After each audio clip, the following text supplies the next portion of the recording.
On vient d'avoir une discussion très productive avec Monsieur le Premier ministre. Je suis le représentant de la SF, la Société financière internationale, qui fait partie du groupe de la Banque mondiale. Et on s'occupe du développement du secteur privé et du financement du secteur privé. Donc nos discussions ont porté essentiellement sur le développement du secteur privé en République de RDC et sur un ensemble de secteurs, dont l'énergie, qui est vraiment le moteur de toute économie, qui est nécessaire pour les entreprises, pour les foyers et pour l'économie de façon générale. Alors, le secteur où on a le plus, je dirais, comme on dit communément, des pipelines, hein, donc de projets en cours, c'est l'énergie, où on a un programme de mini-grid qui sera une première en Afrique pour nous, en RDC, dans lequel on compte investir autour de 400 millions dans les prochaines années, à commencer par une première phase de 150 millions dans 2 localités qui sont en train d'être identifiées.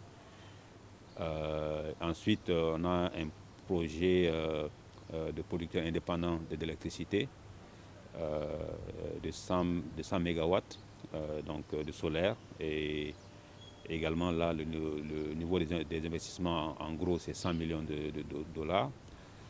Mais pour faire ce projet-là, il faut qu'on travaille ensemble avec le gouvernement, la Banque mondiale et nous pour continuer à réformer le secteur de l'électricité, continuer à assainir le secteur et notamment la Société nationale d'électricité pour pouvoir attirer les investisseurs privés qui puissent venir investir dans la génération et plus tard dans d'autres secteurs.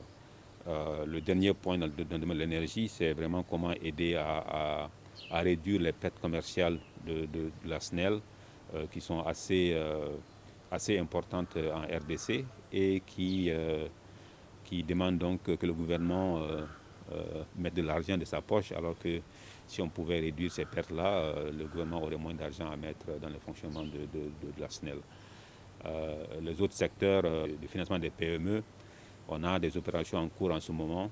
On a 2 transactions qui sont très avancées pour un montant total de 80 millions de dollars avec 2 institutions financières qui seront annoncées quand elles seront signées.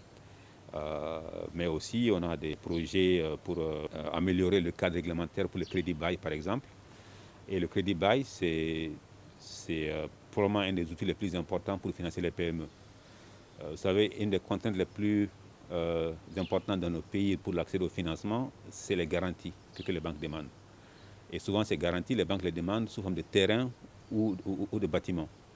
Et pour les PME qui n'en ont pas, ils restent en dehors du financement du secteur bancaire. Le crédit bail permet d'utiliser l'équipement financé comme la garantie.